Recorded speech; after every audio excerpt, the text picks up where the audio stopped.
December 1944. German soldiers huddled in what they thought were safe defensive positions suddenly found themselves under devastating mortar fire from American forces they believed were too far away to reach them. The Wehrmacht had built their entire defensive strategy around the assumption that enemy mortars had limited range, but they were about to discover just how wrong their intelligence had been. What happens when an army realizes their enemy possesses weapons technology so advanced that everything they thought they knew about warfare has just become obsolete? The German soldiers pressed themselves against the cold stone walls of the old church in the Belgian town of Malmedy. Snow fell steadily outside, covering the cobblestone streets in a thick white blanket. The war had been raging for over 5 years now, and these men could see it in each other's faces. Dark circles under tired eyes, thin cheeks from months of short food rations, uniforms patched and repatched until the original gray fabric was barely visible. Sergeant Klaus Weber had been fighting since Poland in 1939. At 32, he felt like an old man among the young recruits who barely looked 18. The boys still believed what their officers told them about the weak Americans. Weber wasn't so sure anymore. He had seen too many German positions overrun, too many good men lost to enemy fire that seemed to come from nowhere. The political situation back home was getting worse each day. The Allies were bombing German cities into rubble. Food was so scarce that families fought over scraps of bread. The mighty German war machine that had once seemed unstoppable was now held together by desperation and empty promises. Weber's own brother had written from Berlin, describing streets filled with rubble and children who looked like walking skeletons. Here in Belgium, the Wehrmacht had built what they thought was a perfect defensive line. The church sat on high ground, giving them a clear view of the valley below. Their mortars were positioned exactly 800 meters behind the front lines. Every German military manual said enemy mortars could only reach 600 meters. That meant they were completely safe from American indirect fire. The math was simple. The distance was too great. Weber checked his watch. 3 in the afternoon. The Americans had been quiet all morning, which made him nervous. In his experience, a quiet enemy was often a dangerous enemy. He could hear the younger soldiers talking softly about Christmas, still 2 weeks away. They spoke of going home soon, of seeing their families again. Weber said nothing.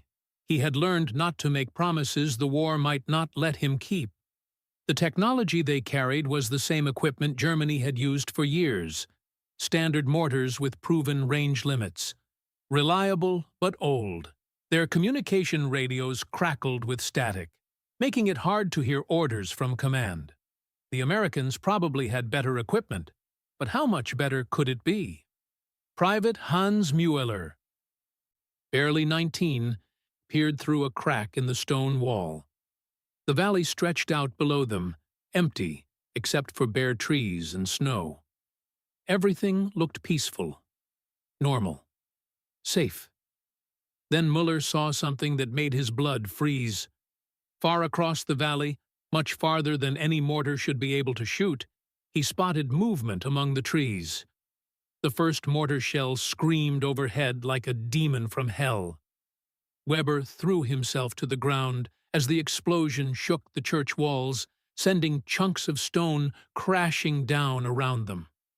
The sound was deafening. The smell of sulfur and smoke filled the air. But what terrified Weber most was where the shell had come from.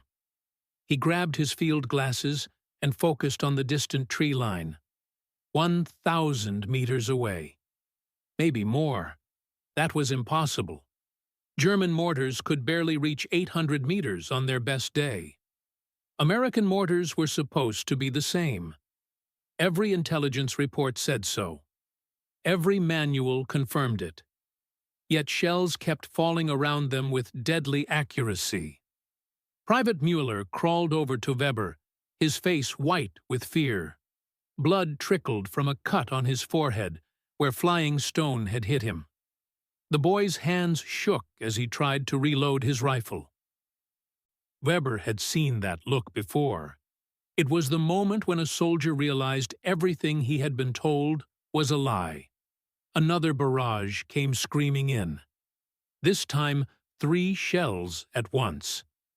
Weber counted the seconds between the distant thump of the mortars firing and the explosions around them. Mathematics didn't lie. The Americans were firing from at least 1,200 meters away. That was twice what any mortar should be able to do. The contrast was becoming clear in the most horrible way.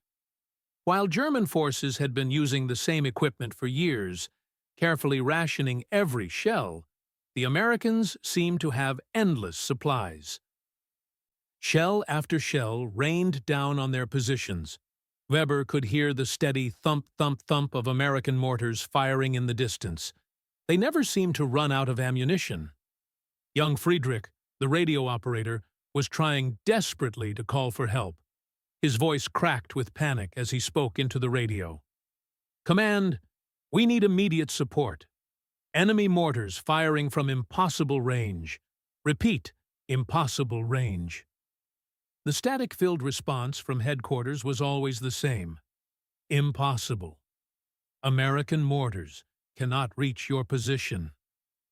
But the shells kept falling, each one closer than the last. The Americans were walking their fire toward the church, adjusting their aim with each shot. Weber realized they probably had better equipment for measuring distance and wind. Maybe even better sights on their mortars. Technology that German intelligence had never reported. The stone walls that had seemed so strong an hour ago now felt like a trap. Weber watched as chunks of the ancient church crumbled under the relentless bombardment. The safe distance they had calculated meant nothing. The defensive strategy built on old assumptions was falling apart with each explosion. Muller looked at Weber with wide, frightened eyes. "Sergeant, what do we do now?" Weber stared at the distant tree line where death kept raining down from positions that should have been harmless. For the first time in 5 years of war, he had no answer. A shell landed so close that Weber felt the heat on his face. Dirt and broken stone rained down on his helmet. The explosion left his ears ringing, but through the noise he heard something that chilled him to the bone. The sound of more American mortars being set up in the distance. Not just a few. Dozens. Weber had fought at Stalingrad. He had seen the best German equipment destroyed by Russian winter. He had watched the mighty Wehrmacht retreat across Europe as the Allies closed in from both sides. But this moment felt different. This was the instant he understood that Germany had been lying to itself about everything. The boy Müller was crying now, not from fear, but from something deeper. Weber recognized the look. It was the same expression he had seen on his own face in a broken mirror in Poland when he first realized the war was already lost. "They told us Americans were weak," Muller whispered. "They said their weapons were cheap copies of ours." Another barrage fell. This time so accurate that Weber knew the Americans could see exactly where they were hiding. The enemy had equipment that could spot targets from over a mile away and hit them perfectly. Meanwhile, Weber's radio was so old and broken that he couldn't even call for help anymore. The contrast was crushing. Friedrich, the radio operator, threw his headset down in disgust. "Command still says it's impossible. They say we must be wrong about the distance." He laughed, but there was no humor in it. "They're sitting in a bunker 50 miles away, telling us what we can and cannot see with our own eyes." Weber pulled out his field notebook, the same one he had carried through 5 years of war. He began writing quickly, his handwriting shaking from the constant explosions. December 15th, 1944. Everything we were told about American capabilities was wrong. Their mortars can fire twice as far as ours. Their ammunition seems endless. Their accuracy is perfect. We have been fighting this war with old information and older equipment. The church wall beside them cracked from top to bottom. Weber looked up at the broken crucifix hanging above them, then back at his young soldiers. These boys had believed in German superiority the same way they believed in God. Both beliefs were being shattered by American steel.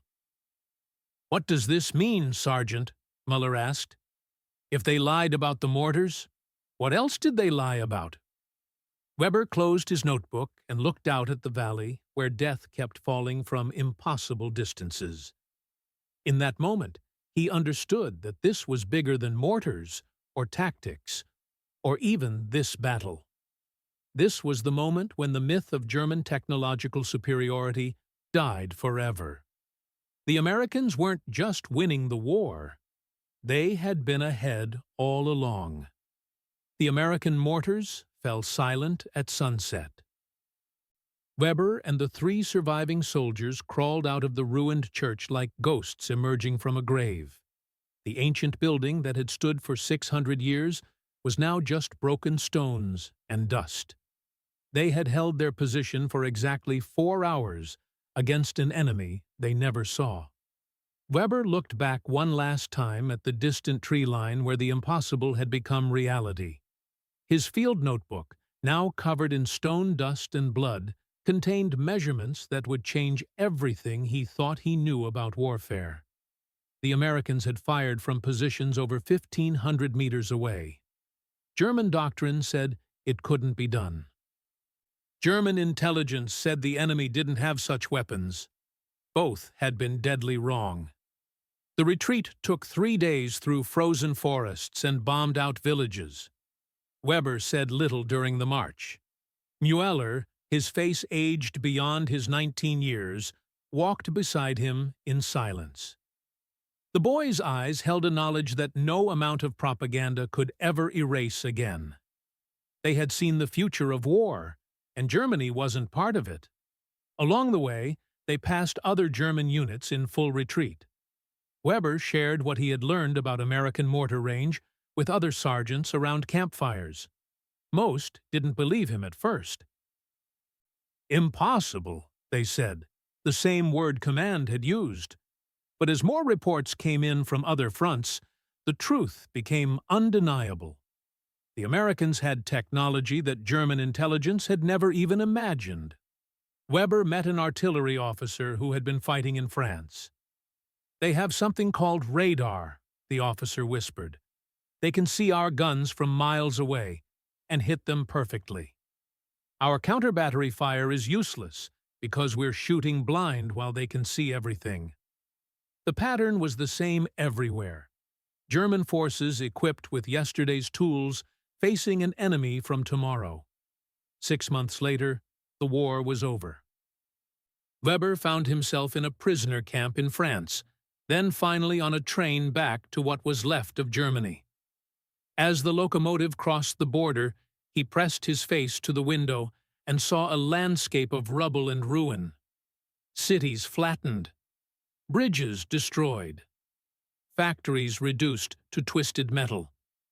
The contrast with what he had learned about American industrial power made his stomach sick. At the prisoner camp, he had watched American soldiers casually throw away equipment that German forces would have treasured. Brand new radios discarded because newer models had arrived.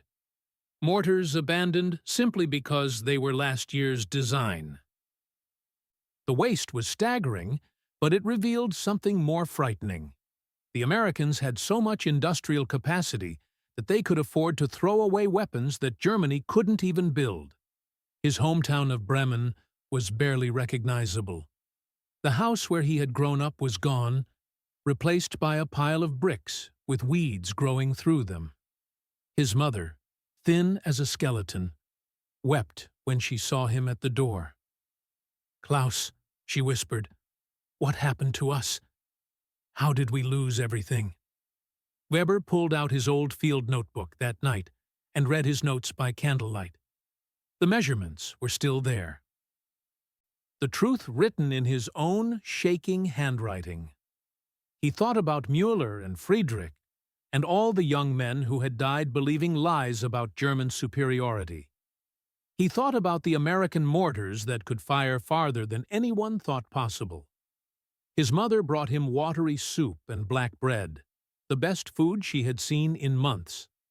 As he ate, she told him about the final months of the war, how the radio had promised miracle weapons that never came, how officials had fled in the night, leaving ordinary people to face the Allied armies alone, how the great German war machine had simply collapsed like a house of cards.